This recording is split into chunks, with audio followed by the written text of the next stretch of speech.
Hello बच्चों, राम राम सभी बच्चों को। लास्ट लेक्चर में हमने डिस्कस किया था कि किस प्रकार से हम बाहर से आयतन निकालेंगे, किस प्रकार से कणों की संख्या निकालेंगे। आज का ये जो लेक्चर है बच्चों, मैं आपको बता दूं पहले, ये हिंदी मीडियम और इंग्लिश मीडियम दोनों के लिए सेम रहने वाला है, क्योंकि इसमें क्वेश्चन हम करने वाले हैं इंग्लिश में मैंने टाइप करवा रखे हैं और हिंदी में मैं उसका मतलब आपको बता दूंगा। तो उसमें घबराने वाली कोई बात नहीं है। इसमें हिंदी और इंग्लिश में कोई बड़ी दिक्कत नहीं आएगी, और जहां पर भी दिक्कत आएगी वहां पर मैं एक्सप्लेन कर दूंगा। तो लास्ट लेक्चर तक जो भी हमने डिस्कस किया है उसके बेस पे, उसके आधार पर इसमें कुछ क्वेश्चंस हैं, एक एक करके डिस्कस करेंगे। मैक्सिमम क्वेश्चंस, मैक्सिमम टाइप के क्वेश्चंस मैंने आप लोगों को लेक्चर में करवा दिए हैं। घबराने वाली कोई बात नहीं है। बस यहाँ पर मैं उसका सॉल्यूशन लिखूंगा, उसका एग्जांपल दूसरा मिल सकता है, डाटा दूसरा मिल सकता है, बाकी उस टाइप के क्वेश्चंस मैंने करवा दिए हैं आपको। समझ में आई बात? तो आप घबराइए मत, बस बैठे रहिए, मेरे साथ जुड़े रहिए। अगर आपने वो लेक्चर्स बहुत ही शानदार अच्छे तरीके से देखे हैं, उनका रिवीजन किया है, तो आपको कोई घबराने वाली बात नहीं है। ये आपके लिए एक हलवा लगेगा, हलवे की तरह है। समझ में आई बात? तो देरी ना करते हुए आज के जो क्वेश्चंस हैं ये डिस्कस करना शुरू करते हैं। और आपका सबसे पहले काम है अपना यूट्यूब चैनल रूबीडियम, उसको सब्सक्राइब करवाना है, अपने दोस्तों के साथ उसको शेयर करना है, ताकि उस कंटेंट का बेनिफिट वो भी उठा सके। समझ में आई बात? तो चलो देरी ना करते हुए लास्ट के जितने भी लेक्चर हैं उनके आधार पर कुछ क्वेश्चंस हैं, उनकी बात करते हैं। तो पहला क्वेश्चन है हमारे पास में,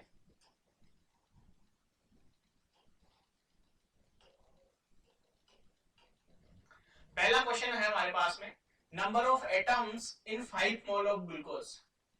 अब ग्लूकोज के 5 मोल में हमें नंबर ऑफ एटम बताने हैं। ग्लूकोज के 5 मोल में हमें नंबर ऑफ एटम्स बताने हैं। तो देखो बच्चों, सबसे पहले तो ऐसा क्वेश्चन मैंने करवाया था, ग्लूकोज की जगह यूरिया मैंने लिया था। तो ग्लूकोज देखे तो C6H12 है, O6 होता है ना? यानी 5 मोल ग्लूकोज हमारे पास में है, तो उसमें परमाणु की संख्या कितनी होने वाली है? ऐसे क्वेश्चंस मैंने करवाए हैं आपको। तो देखो, ये ग्लूकोज है हमारे पास में मॉलिक्यूल। क्या है ये? मॉलिक्यूल है, और इसको बोल देते हैं हम अणु। तो इसमें परमाणु की संख्या यानी एटम्स कितने हैं? एटम या परमाणु वो है हमारे पास में 6 प्लस 12 प्लस 6, और ये है 24। कितने हैं? 24। 6 प्लस 12 प्लस 6, और ये है हमारे पास में 24 परमाणु कुल। अब देखो बच्चों, एक अगर अणु, एक मॉलिक्यूल ग्लूकोज का हमारे पास में है, तो उसमें कितने परमाणु हैं? 24 एटम्स हैं, 24 परमाणु हैं। अब हम जानते हैं कि अगर 1 मोल अणु हमारे पास में होंगे, ग्लूकोज अणु के कितने मोल है? 5 मोल है। तो 1 मोल ग्लूकोज अगर हमारे पास में होगा ग्लूकोज, तो हमारे पास में होंगे 6.023 इंटू 10 की पावर 23 ग्लूकोज C6H12O6। 1 मोल है तो, जबकि हमें दिया हुआ कितना मोल है? 5 मोल। तो दोनों तरफ 5 से गुणा कर दो, इधर भी 5 से गुणा कर देंगे, इधर भी 5 से गुणा कर देंगे। तो 5 मोल होंगे, तो 5 मोल अगर ग्लूकोज हमारे पास में होगा, तो वो हो जाएगा 5 गुणा 6.023 गुणा 10 की घात 23 अणु या मॉलिक्यूल या ग्लूकोज। देखो बच्चों, अगर एक अणु है, एक मॉलिक्यूल हमारे पास में है, तो उसमें एटम है 24, जबकि हमारे पास में टोटल अणु है कितने? इतने। तो इसको किससे गुणा कर देंगे? 5 से गुणा कर देंगे, सिंपल सी बात है। अगर एक अणु में इतने परमाणु है, तो इतने अणु में कितने परमाणु होंगे? तो वो हम बात करते हैं यहाँ पर, टोटल एटम या कुल परमाणु। कुल परमाणु तो वो हो जाएंगे हमारे पास में, इतने तो अणु गुणा 10 की घात 23, और एक में कितने हैं? 24। तो 24 से गुणा कर दो, तो 24 पंजे 120, 120 हो गया ये। और इसको कर देंगे 6.023 गुणा 10 की घात 23 से, तो ये आ जाएगा हमारे पास में परमाणु। कुल परमाणु आ गए ये हमारे पास में। क्या आ गए? कुल परमाणु। ये हमारे पास में क्या आ गए बच्चों? कुल परमाणु ये हमारे पास में आ गए। अब इसी क्वेश्चन में ऐसे भी पूछ सकता था कि 5 मोल ग्लूकोज में कार्बन के कितने मोल है, हाइड्रोजन के कितने मोल है, या ऑक्सीजन के कितने मोल है। ऐसा क्वेश्चन भी मैंने आपके साथ में डिस्कस किया है। अलग अलग प्रत्येक परमाणु की भी संख्या वो पूछ सकता है, कि प्रत्येक एटम की संख्या भी वो हमसे पूछ सकता है ना। तो प्रत्येक एटम की संख्या भी हमसे पूछ सकता है, प्रत्येक परमाणु की संख्या भी वो हमसे पूछ सकता है, उसमें घबराने वाली कोई बात नहीं है। अब देखो बच्चों आगे चलते हैं। जैसे इसी को मैं प्रत्येक परमाणु की भी बता देता हूं मैं आप लोगों के सामने। तो जैसे ये है, सॉरी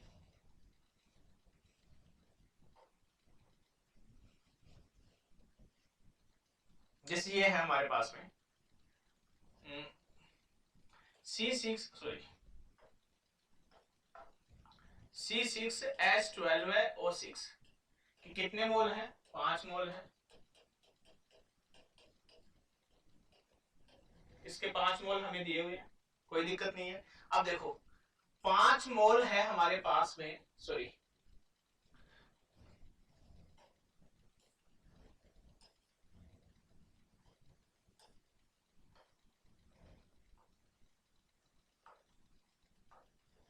अगर एक C6H12 है, O6 है, तो उसमें है हमारे पास में 6 carbon plus 12 hydrogen plus 6 oxygen, इतना है हमारे पास में अगर एक ग्लूकोज है तो अगर मैं यहां पर मोल लगा दूं बीच में सबके, यहां बीच में सबके मोल लगा दूं, तो अगर हमारे पास में एक मोल C6H12O6 होगा, तो 6 मोल क्या होंगे, कार्बन, सबके बीच में लगा दिया मैंने मोल, और 12 मोल क्या होंगे, हाइड्रोजन, और प्लस 6 मोल होंगे ऑक्सीजन। ठीक है, कोई दिक्कत नहीं है। ये सब एक मोल में आ गए। अगर एक मोल हमारे पास में ये है, तो उसमें 6 मोल तो कार्बन होंगे, 12 मोल हाइड्रोजन होंगे, और 6 मोल ऑक्सीजन होंगे। तो हमें कितना मोल दिया हुआ है, ग्लूकोज 5 मोल। तो सबको 5 से मल्टीप्लाई कर दो, सबको 5 से गुणा कर दो, तो 5 मोल होंगे। तो ये हो जाएगा, इसको भी 5 से गुणा कर देंगे, 5 इधर 30 मोल, 30 मोल कार्बन, प्लस इसको भी 5 से गुणा कर देंगे, 12 5 60 मोल हाइड्रोजन, इसको भी 5 से गुणा कर देंगे, तो ये हो जाएगा 30 मोल ऑक्सीजन। सबके मोल आ गए। अब इसमें सबके मोल आ गए, तो इसकी संख्या कितनी हो जाएगी, एक मोल में होता है Na, तो 30 मोल में हो जाएंगे 30 Na कार्बन। एक मोल में होता है Na, तो 60 में हो जाएंगे 60 मोल, सॉरी 60 Na।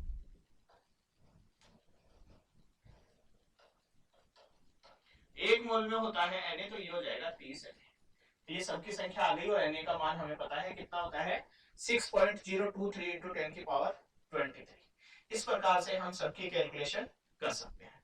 तो ये पहला क्वेश्चन था जिसको मैंने डिटेल में आपको समझा दी। उसमें टोटल परमाणु पूछे थे, टोटल एटम पूछे थे, उसमें प्रत्येक का नहीं पूछा था, प्रत्येक का भी मैंने आपको एक्सप्लेन कर दिया, और ऐसे क्वेश्चंस मैंने लेक्चर में आपको करवाए हैं। ठीक है, आगे चले अगला क्वेश्चन।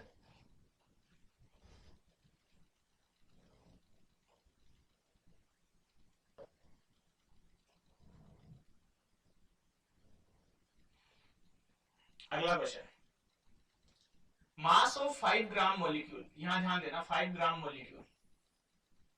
अब देखो बच्चों, ग्राम और मोलिक्यूल एक साथ लिखा हुआ है, और लास्ट लेक्चर में बताया था मैंने, अगर ऐसा लिखा हुआ है तो ये किसको रिप्रेजेंट करता है, मोल को। किसको रिप्रेजेंट करता है, मोल को प्रदर्शित करता है। अब ध्यान देना, mass of 5 gram molecule of sucrose, sucrose का फॉर्मूला हमें ये दिया हुआ है। तो इसमें दिया गया है कि अगर 5 ग्राम अणु हमारे पास में सुक्रोज के है, 5 ग्राम अणु हमारे पास में सुक्रोज के है, तो उसका द्रव्यमान क्या होगा। तो 5 ग्राम मोलिक्यूल या 5 ग्राम अणु का मतलब सीधा सीधा हो गया 5 मोल, सीधा सीधा क्या हो गया 5 मोल। तो 5 मोल सुक्रोज के हमें दिए हुए हैं। सुक्रोज ये है, इसका अणुभार निकाल लो, अणुभार निकालेंगे तो 12 कार्बन और एक कार्बन का होता है 12, प्लस 22 हाइड्रोजन और एक हाइड्रोजन का होता है 1, प्लस 11 ऑक्सीजन और एक ऑक्सीजन का होता है 16। सबको ऐड करो, 12 12 144, 22 प्लस 16 16 एकम 16, एक 16 एकम 16 117 176।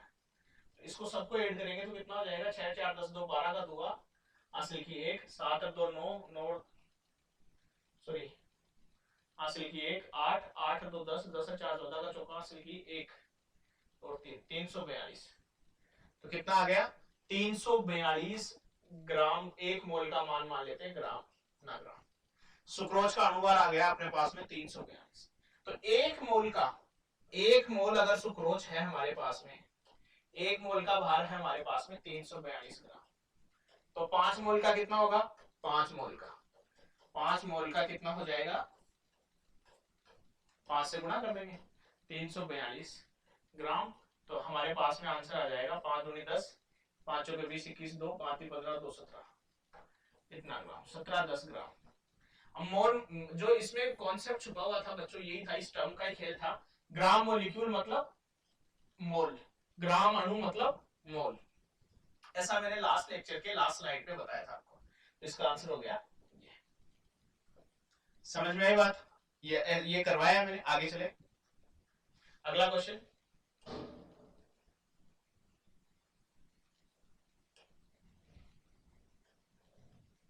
अगला क्वेश्चन दिया गया 5 ग्राम मोलिक्यूल। ये देखो 5 ग्राम मोलिक्यूल, 5 ग्राम अणु हमें एसटीपी पर दिया गया है। ये देखो बोला गया ना एसटीपी पर, एसटीपी या एनटीपी दिया हुआ होगा। तो एसटीपी पर ऑक्सीजन का 5 ग्राम मोलिक्यूल दिया गया है, हमें उसका वॉल्यूम बताना है। एसटीपी पर ऑक्सीजन का 5 ग्राम अणु हमें दिया गया है, उसका वॉल्यूम बताना है। सीधी सिंपल सी बात है, 5 ग्राम मोलिक्यूल का मतलब 5 मोल मोलिक्यूल ऑफ ऑक्सीजन या 5 मोल अणु, हिंदी में बात करें तो मोटी मोटी बात यह है, ऑक्सीजन के अपने को कितने मोल दिए गए हैं, 5 मोल दिए गए हैं। हम जानते हैं कि एसटीपी या एनटीपी पर, एसटीपी या एनटीपी पर 1 मोल गैस हमारे पास में, ऑक्सीजन क्या है, गैस है, तो उसका आयतन होता है 22.4 लीटर। कितना होता है, 22.4 लीटर। तो अपने पास तो 5 मोल दी हुई है, तो 5 से गुणा कर देंगे दोनों तरफ ही, एक को 5 से गुणा किया 5, इधर भी 5 से गुणा कर देंगे। तो ये आ गया हमारे पास में 10 5 चौके 20 2 5 दूनी 10 2 12 का 2 हासिल किए 5 10 कितना 112 लीटर।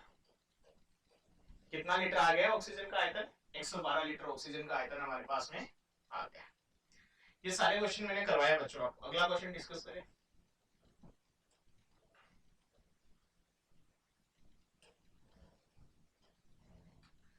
फाइव मोल मीथेन, यहाँ देखो साफ साफ बोल दिया मीथेन। मीथेन का फॉर्मूला होता है CH4। 300 केल्विन टेम्परेचर और 2 एटीएम प्रेशर। अब यहाँ पर ध्यान देने वाली बात यह है कि volume of 5 mole methane at 300 kelvin and 2 ATM pressure. 300 kelvin temperature और 2 एटीएम प्रेशर पे 5 मोल मीथेन का वॉल्यूम क्या होगा, यानी 300 केल्विन तापमान और 2 एटीएम दाब पर मीथेन जो गैस है उसके 5 मोल का आयतन क्या होगा। वॉल्यूम का मतलब आयतन, वॉल्यूम का मतलब आयतन, तो हमें बताना है आयतन। अब देखो बच्चों, अगर ये एसटीपी पर दिया हुआ होता, एसटीपी या एनटीपी, इसके बारे में मैंने बता रखा है आपको, यानी 273 केल्विन टेम्परेचर और 1 एटीएम दाब, 273 केल्विन टेम्परेचर और 1 एटीएम प्रेशर, या 273 केल्विन तापमान और 1 एटीएम दाब।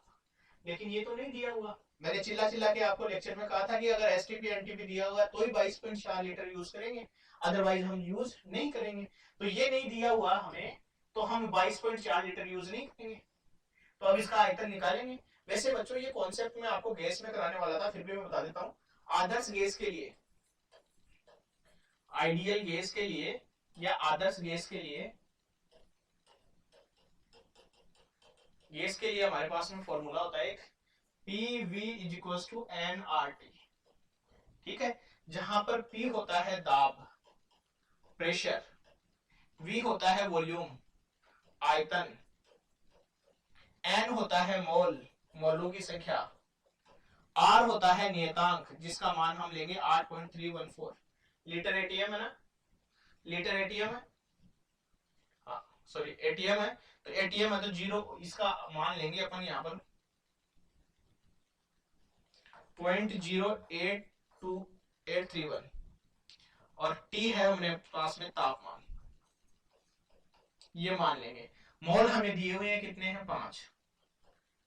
बस अब देखो P दाब, दाब हमें दिया हुआ है 2 atm, आयतन हमें निकालना है, मोल हमें दिए हुए हैं 5, R हमें दिया हुआ है ये रहा 0.0821 ले लेना है, और T हमें दिया हुआ है कितना 300 केल्विन। बस V निकालना है, तो V निकालेंगे तो इसका इसमें भाग दे देंगे, इसमें इसका भाग दे देंगे तो ये आ जाएगा 2.5। इसको मैं अलग से करवा देता हूँ, ये लो ऐसे सीधा ना लिख के, क्या आ गया 5, ये पॉइंट हटा देते हैं तो ये पॉइंट हटा देंगे तो ये से हो जाएगा 5 गुना 8.21 इंटू 3/2। ठीक है, तो ये आ गया हमारे पास में 5 15, 15 गुना 8.21/2, और सिंप्लीफाई करेंगे इसको तो ये आ जाएगा हमारे पास में 15 एकम 15, 5 1, 15 दूनी 30, 1 31, हासिल की 3, 15 × 120 और 3 123, 2 अक्षर के बाद में पॉइंट ये लगा दिया बटा 2। अब इसको और सिंप्लीफाई करेंगे तो 6 1.572, इतना लीटर आ गया हमारे पास।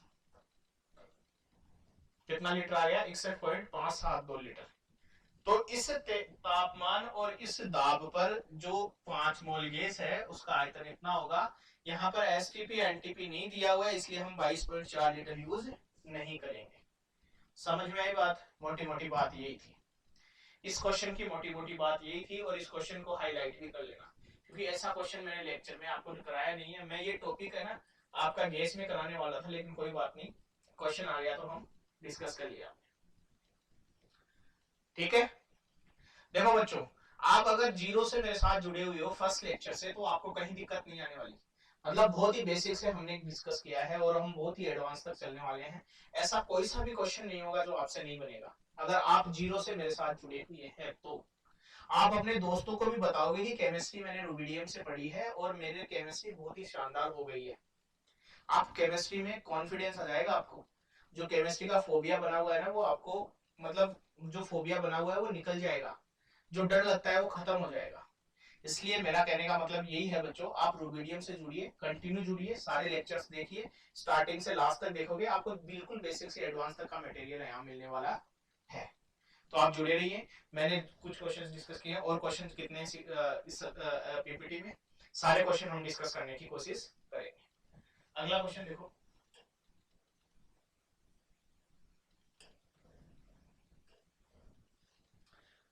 वॉल्यूम ऑफ, यहां देखो volume of 5 mole water, water का वॉल्यूम हमसे पूछा है। अब यहाँ ध्यान देने वाली बात है, वाटर कुछ नहीं दिया हुआ है यहाँ पर, लेकिन यहाँ पर वाटर का घनत्व दिया हुआ है, डेंसिटी दी हुई है। पहले मैं इसको हिंदी इंग्लिश में पढ़ देता हूँ। Volume of 5 mole of water, और डी फॉर डेंसिटी है ये, डी फॉर डेंसिटी। वाटर की डेंसिटी हमें दी गई है 1 ग्राम पर एमएल, 1 ग्राम पर एमएल। हिंदी में बता दूं, 5 मोल वाटर है हमारे पास में, उसका आयतन बताना है, 5 मोल वाटर का आयतन बताना है, जहां पर उसका घनत्व हमें दिया गया है, घनत्व हमें दिया गया है 1 ग्राम पर एमएल। इस क्वेश्चन बहुत प्यारा है बच्चों, इसको समझने की कोशिश करना। जब भी हमें वो वाटर की बात करेगा या जल की बात करेगा और उसके आगे कुछ नहीं लिखा हुआ होगा तो हम उसको क्या मानेंगे, द्रव मानेंगे। क्या मानेंगे, लिक्विड मानेंगे, यानी उसको द्रव मानेंगे हम। और जब द्रव मानेंगे तो आयतन वाला फॉर्मूला हमारे लागू नहीं होता, 5 मोल से सीधा आयतन नहीं निकाल सकते। जब क्वेश्चन में कुछ नहीं लिखा हुआ हो तो वाटर को हम क्या मानेंगे, द्रव मानेंगे, लिक्विड मानेंगे। और जब लिक्विड मानेंगे तो लिक्विड पर आयतन वाला फॉर्मूला लागू नहीं होता है, आयतन वाला फॉर्मूला केवल और केवल गैस पर लागू होता है, और ये गैस नहीं है। तो मोटा अड़जाड़ यहाँ पर ये हो गया बच्चों, ये घनत्व दिया हुआ है तो ये कुछ ना कुछ तो रोड़ा पाएगा। अब क्या रोड़ा पाएगा देखना बच्चों, हम डिस्कस कर लेते हैं। तो मोल बराबर मोल इज इक्वल टू होता है, हमारे को पता है गिवन वेट किसमें, ग्राम में, और वाटर होता है मॉलिक्यूल, तो मॉलिक्यूलर वेट। तो मोल दिया हुआ है 5 और वेट हमें निकालना है, वाटर का होता है 18।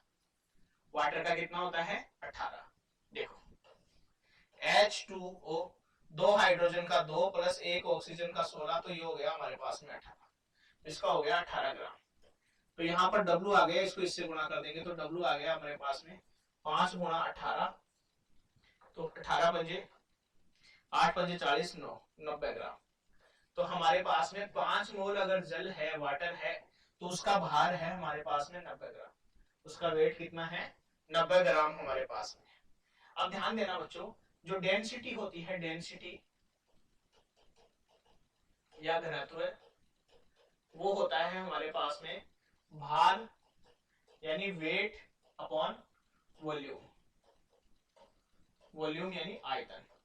घनत्व का ये फॉर्मूला होता है भार बटा आयतन, भार बटा आयतन, इसको ध्यान में रखना है, भार बटा आयतन, भार का मतलब वेट। अब घनत्व कितना दिया हुआ है 1 ग्राम, 1 ग्राम पर ml, और भार कितना निकाला अपन ने 90 ग्राम, तो ये लो 90 ग्राम, और आयतन हमें पता है नहीं तो आयतन निकाल लेंगे, तो इसको इधर क्रॉस मल्टीप्लाई कर देंगे तो V आ जाएगा हमारे पास में 90, ये ग्राम में है, तो 90 ग्राम बटा 1 ग्राम, और ml चला गया ऊपर, तो ये आ गया, इससे कैंसिल आउट हो गया, तो V आ गया, आयतन आ गया हमारे पास में 90 ml, आयतन कितना आ गया 90 ml, आयतन हमारे पास में कितना आ गया 90 ml। बहुत ही प्यारा क्वेश्चन था, बहुत ही खूबसूरत क्वेश्चन था बच्चों, इसको कॉपी में लिखिएगा।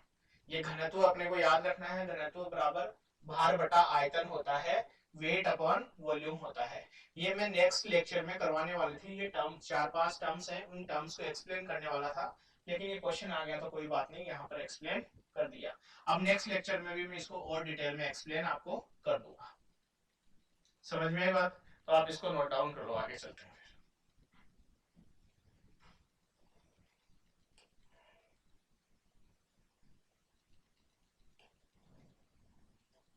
अगला question, calculate mass inward in following, यानी निम्न में जो नीचे दिए गए हैं, ये क्वेश्चन है उसके टाइप दिए गए हैं, निम्न में द्रव्यमान की गणना करो, यानी दिए गए हैं उनमें से मास की कैलकुलेशन करो, यानी जो नीचे दिए गए हैं उनमें द्रव्यमान की गणना करो।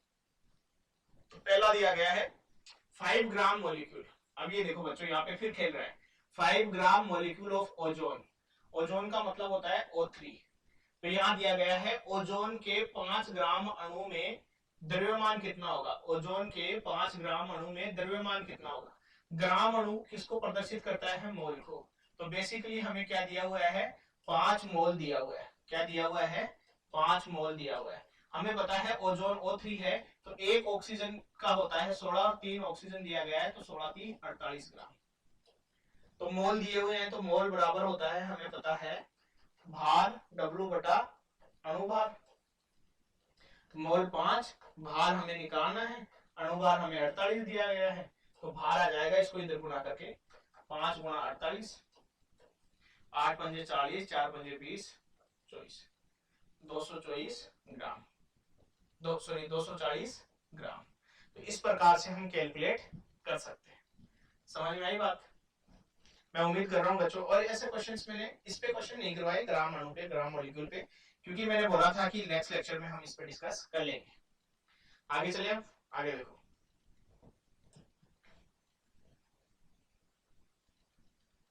सॉरी, ये रहा अगला क्वेश्चन, 5 ग्राम एटम, अब यहाँ एटम दिए गए हैं किसके, नाइट्रोजन के, तो ये किसको बताएगा, 5 ग्राम अणु नाइट्रोजन का भार बताओ, तो ये किसको बताएगा, मोल को।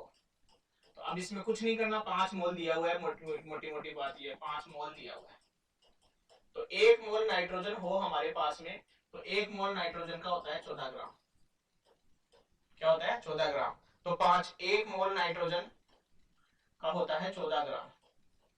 फॉर्मूला लगा सकते हो, सीधा कर सकते हो, 5 मोल का क्या हो जाएगा 14 गुणा 5, 14 पंजे 70 ग्राम, ऐसे भी लिख सकते हैं, चूंकि 1 मोल का होता है 14 ग्राम, इसलिए 5 मोल का होगा 14 गुणा 5, 70 ग्राम। फॉर्मूले से कर सकते हैं, मोल बराबर भार बटा अणुभार, तो मोल कितना है 5, भार कितना है निकालना है, अणुभार सॉरी परमाणु भार, तो W बराबर आ गया 5 गुना 16, यानी 14×5 = 70 ग्राम। ये सेकंड मेथड है, ये हमारे पास में सीधा मैंने फर्स्ट से किया।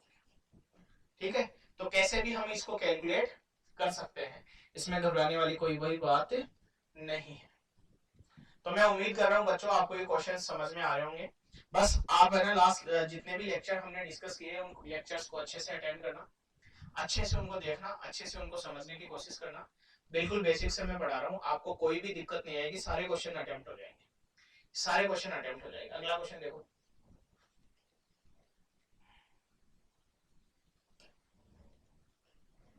5 ग्राम मोलिक्यूल ऑफ हाइड्रोजन। ये देखो सीधा सा 5 ग्राम मोलिक्यूल का मतलब सीधा सा दिया हुआ है 5 मोल। तो 1 मोल हाइड्रोजन का होता है हमारे पास में 1 ग्राम। तो मोल वाला फॉर्मूला लगाओ, मोल बराबर भार ग्राम में बटा हाइड्रोजन एटॉमिक मास, तो एटॉमिक मास किसमें, ग्राम में। मोल कितने दिए हुए 5, W निकालना है और ये है 1, तो हमारे पास में आ गया, इसको इधर मल्टीप्लाई कर दो, W बराबर 5 ग्राम। कुछ नहीं करना, कुछ भी नहीं करना है, ठीक है। आगे चलें। अब यहाँ देखो बच्चों, यहाँ खेल खेल जाता है कई बार, वो मैं थोड़ा सा मेरे दिमाग में आ गई तो मैं आपको बता देता हूँ। हाइड्रोजन लिखा हुआ है तो ये एटम होगा, एटम यानी परमाणु कंसीडर करेंगे इसको, जैसा हमने किया है क्वेश्चन में। अगर ये यहाँ पर गैस लिख दे, हाइड्रोजन गैस, तो गैस कभी भी परमाणविक फॉर्म में नहीं होती, वो अणु फॉर्म में होती है, तो वो H2 होगा। उस कंडीशन में हम उसको अणु लेंगे। जहां पर भी गैस लिखा हुआ जाए, चाहे वो नाइट्रोजन हो, चाहे वो हाइड्रोजन हो, चाहे वो ऑक्सीजन हो, तो वहां हम उसको अणु कंसीडर करेंगे। क्या करेंगे, अणु कंसीडर करेंगे। अगला क्वेश्चन,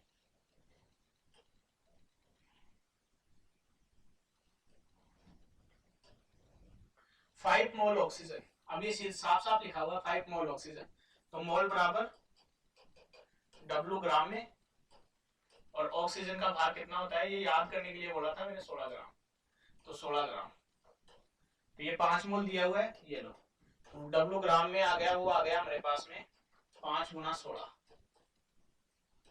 16×5 = 80 ग्राम। तो ऑक्सीजन का भार कितना आ गया, 80 ग्राम भार आ गया बच्चों हमारे पास। ऑक्सीजन का भार कितना आ गया, 80 ग्राम। ठीक है, आगे चलें।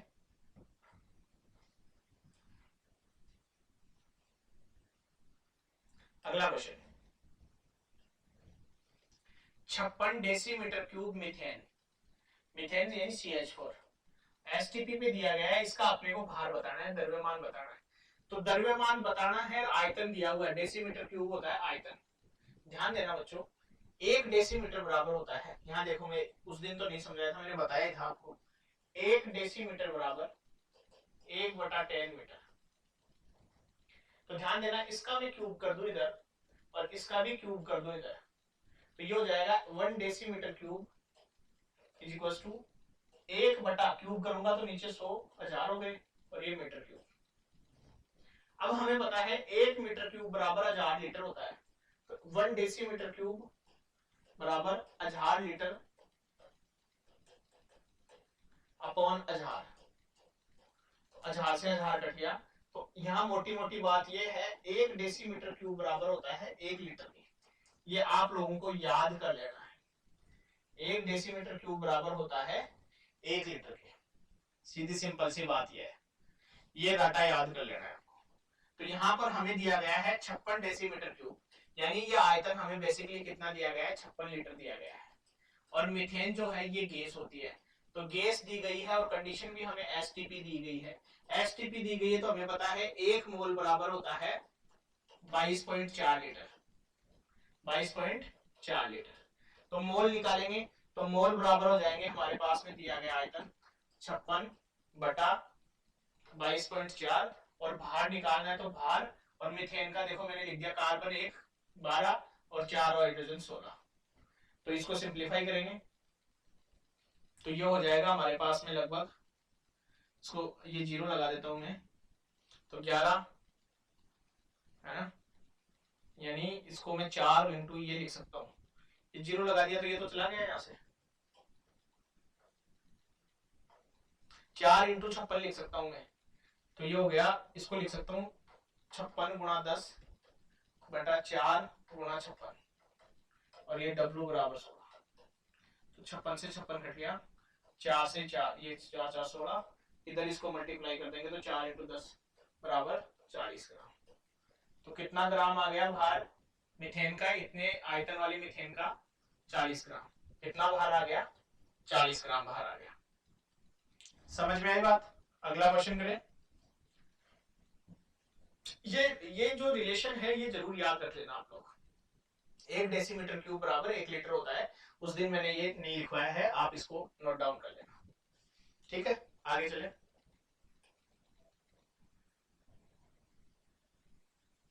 अगला क्वेश्चन है हमारे पास में 3 इंटू 10 की पावर 22 मॉलिक्यूल दिए गए हैं और ग्लूकोज के मॉलिक्यूल दिए गए हैं, हमें भार बताना है। ऐसे क्वेश्चन बहुत किए हैं बच्चों हमने।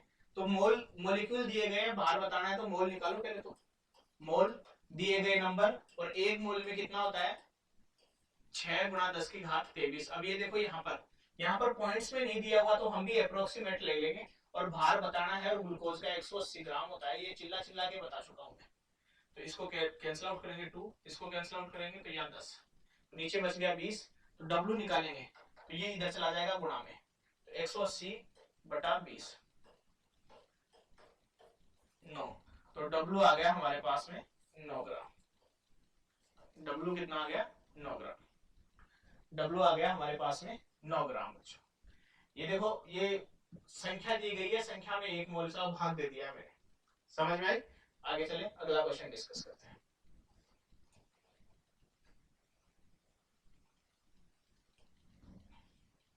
अगला क्वेश्चन है हमारे पास में 100 ml ओजोन 83 केल्विन 300 केल्विन और 180। अब यहाँ पर ऐसा क्वेश्चन हम डिस्कस कर चुके हैं। यहाँ पर एसटीपी और एनटीपी नहीं दिया हुआ है, एसटीपी और एनटीपी नहीं दिया हुआ है। हमें अलग कंडीशन दी हुई है, तो 1 मोल बराबर 22.4 लीटर यूज नहीं करेंगे। यहाँ ml हमें आयतन दिया हुआ है और उसका भार बताना है। तो भार कैसे निकालेंगे, देखो हमारा फॉर्मूला होता है PV = nRT से। लास्ट क्वेश्चन में मैंने बताया, तो मोल निकल जाएगा तो मोल से भार निकाल सकते हैं। अदरवाइज हमारे पास में कोई सीधा शॉर्ट तरीका नहीं है इस फॉर्मूले से कि हम भार निकाल सके। लेकिन अगर हमें मोल मिल जाएगा, तो जब मैं ये पहले भी बोल चुका हूँ कि आयतन से सीधा हम वो बाहर निकालने का कोई शॉर्टकट तरीका नहीं है, हमें इस ब्रिज से जाना ही पड़ेगा और यहाँ टोल टैक्स देना पड़ेगा एज ए मोल के रूप में। क्या देना पड़ेगा, मोल के रूप में। यानी 1 एटीएम और 300 केल्विन पर ओजोन का आयतन इतना है, तो उसका भार बताना है। ये क्वेश्चन है, ठीक है। आगे चले। तो दाब है हमारे पास में 1 एटीएम, आयतन है हमारे पास में 100 ml। इसको मैं लीटर में बदल देता हूँ, ये लो लीटर। एन हमें निकालना है और 8 लीटर में होता है 0.0821, और टी हमें दिया हुआ है 300 केल्विन। बस एन निकालना है, इसको काटो पहले तो 2 से। अब n निकालना है, तो n बराबर हो जाएगा हमारे पास में 1/10 और 0.0821 और ये 300, ये मोल आ गए। अब इसका पॉइंट हटा देंगे अपन, ये पॉइंट हटाएंगे तो ऊपर ले जाएंगे 1000, ठीक है। 1000 चले गए तो ये कैंसिल आउट हो गए सारे। तो n आ गया हमारे पास में 1/821। इतने मोल आ गए, इतने मोल आ गए। तो हमें ओजोन दिया हुआ है, तो मोल को ओजोन के भार से गुणा कर देंगे, तो भार आ जाएगा हमारे पास में W बराबर 1/821 गुणा 48 ग्राम। ये इसका भार आ गया। फॉर्मूले से भी कर सकते हो इसको आप फॉर्मूले से भी कर सकते हो। समझ गए? सही किया है क्या? हाँ सही किया है। तो ये इसका भार आ गया, इसको फॉर्मूले से भी आप लोग कर सकते हो। तो देखो बच्चों, ये सारे क्वेश्चन हमने डिस्कस किए हैं। बस ये नया टाइप आया है जो मैं आपको गैसियस चैप्टर में कराने वाला था, लेकिन फिर भी मैंने करवा दिया। चलो कोई चीजें देखी हुई होगी तो आपको अच्छे से समझ में आएगी आगे भी। समझ गए बात को? आगे चले। अगला क्वेश्चन है हमारे पास में, देखो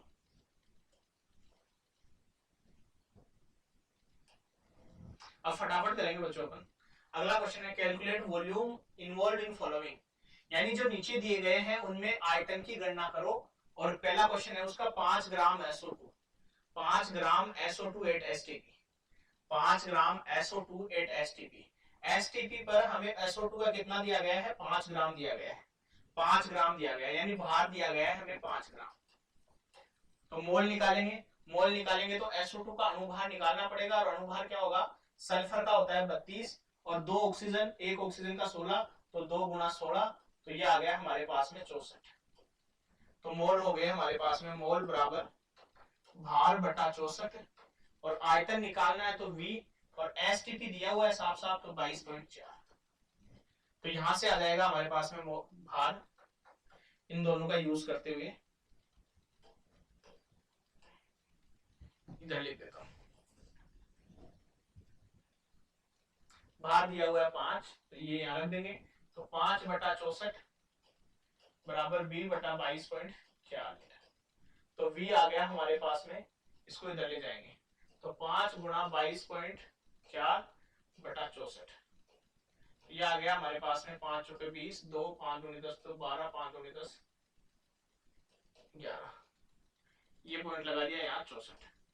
तो ये आ गया इतना लीटर। ये लीटर आया, कैसे आया लीटर, क्योंकि हमने 22.4 क्या यूज किया है, लीटर में यूज किया है, इसलिए हमारे पास में किस में आया है, लीटर में आया है बच्चों। समझ गए बात को? मैं उम्मीद कर रहा हूं आपको ये समझ में आ रहा होगा, ठीक है। और ये वो सारे क्वेश्चंस हैं जो हमने डिस्कस किए हुए हैं, है ना। आगे चले, आगे देखो,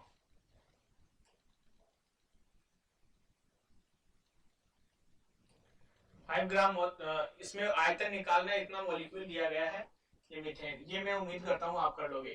तो मैं सीधा निकाल देता हूँ, 3 इंटू 10 की पावर 22 और 6 गुणा 10 की घात 23, और आयतन निकालना है, STP दिया हुआ है तो 22.4, तो 2 कट गया, ये 10, इसको इधर ले गए, तो V हो गया हमारे पास में 22.4, और नीचे है 2 गुणा 10, तो एक पॉइंट और लगा दूंगा यहाँ पर, तो पहले तो इससे काट दूं, तो 1 1 2, तो 11.2 बटे 10, एक पॉइंट और लगा देंगे तो ये हो जाएगा 1.2 लीटर,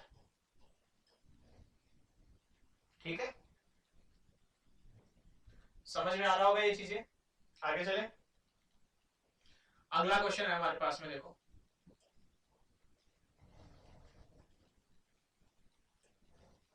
सॉरी,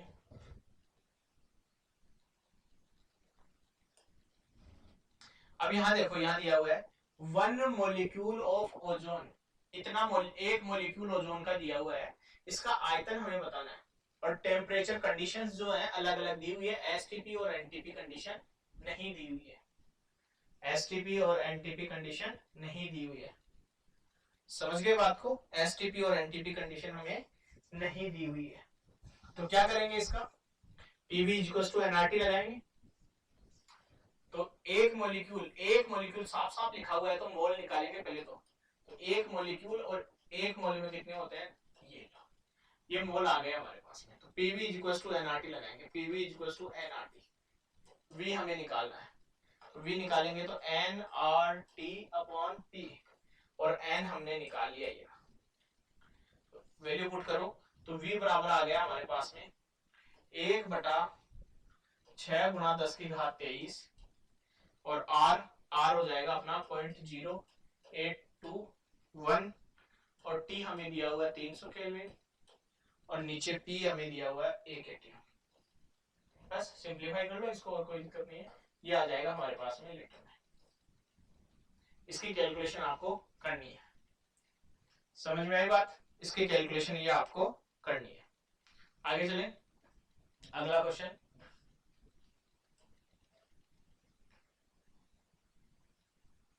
सॉरी, अब देखो यहाँ पे दिया हुआ है question, molar volume of SO3 at 300 kelvin and 1 ATM। Molar volume का मतलब होता है एक मोल का वॉल्यूम, एक मोल का आयतन, मोलर वॉल्यूम का मतलब होता है एक मोल का आयतन, मोलर वॉल्यूम का मतलब क्या होता है, एक मोल का आयतन, क्या होगा 300 केल्विन और 1 ATM पर, तो वही लगाना है, PV = nRT। अब तो आप लोगों को पता चल गया होगा, R का वैल्यू हमें याद करना है 0.0821, कब, जब हमारा दाब P है ना ATM में दिया हो, और आयतन किस में निकालना हो, लीटर में, तब हम ये यूज करेंगे। अदरवाइज इसके और भी वैल्यू होते हैं, जब हम गैसियस चैप्टर पढ़ेंगे तब हम इसको डिस्कस करेंगे।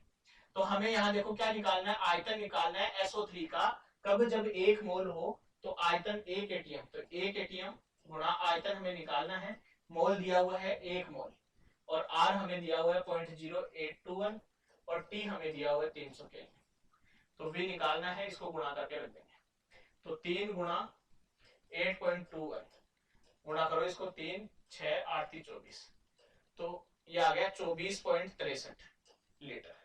जबकि हम 1 मोल का आयतन क्या मान के चलते हैं, 22.4 लीटर। कब, जब हमें कंडीशन एसटीपी और एनटीपी दी हुई हो। जैसे ही कंडीशन चेंज हो जाएगी तो 1 मोल हम मान के चले थे, 1 मोल का आयतन आएगा अपने पास में 24.63 लीटर। इसलिए मैं बच्चों बोलता हूं आप लोगों को कि एसटीपी और एनटीपी पर 1 मोल गैस का आयतन 22.4 लीटर होता है। 1 मोल का वॉल्यूम जो है वो 22.4 लीटर होता है। समझ गए? उसके अलावा अलग टेम्परेचर कंडीशन दी हुई होगी तो उस पे 4 मोल, सॉरी 22.4 लीटर नहीं होगा। समझ गए बात को? चलो अच्छी बात है, आगे चले। अगला क्वेश्चन,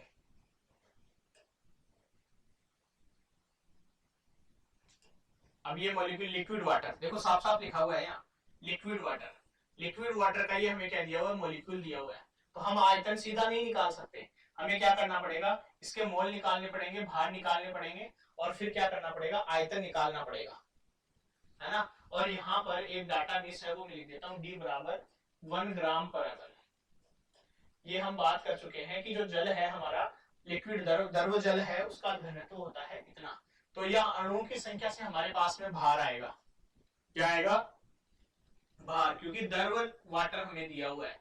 तो मोल हो जाएंगे हमारे पास में, मोल 3 गुणा 10 की घात 20 और 1 मोल में 6, पॉइंट वाला कंसीडर नहीं कर रहे। और हमें यहां से पता चलेगा भार बटा 18। लिक्विड वाटर का अणुभार कितना होता है, 18। ये देखो 2 और ये कितना हो गया 9 और ये कितना हो गया 10 की घात 3। इसको इधर गुणा कर देंगे तो W आ जाएगा हमारे पास में 9 और ये 10 की घात ऊपर चला जाएगा, ये हो जाएगा 10 की घात माइनस का 3 ग्राम। ये भार आ गया। अब आयतन हमें निकालना है, तो घनत्व बराबर होता है, D बराबर होता है M/V, यानी भार बटा आयतन। घनत्व हमें दिया हुआ है 1 ग्राम पर ml और M हमें दिया हुआ है 9 इंटू 10 की घात माइनस का 3 ग्राम और V हमें निकालना है। तो ग्राम से ग्राम कट गया तो V आ गया हमारा 9 इंटू 10 की घात माइनस का 3 ml। ये आयतन आ गया इसका। ये क्वेश्चन अभी डिस्कस किया है अपन ने टीचिंग पे, ठीक है। तो मैं उम्मीद करता हूं आपको ये समझ में आ रहा होगा, ठीक है। ये ध्यान रखना है बच्चों, लिक्विड वाटर दिया हुआ है ना, तो वो आयतन वाला फॉर्मूला गैसेस के लिए लागू होता है, द्रव और ठोस के लिए लागू नहीं होता है। आगे चले, अगला क्वेश्चन।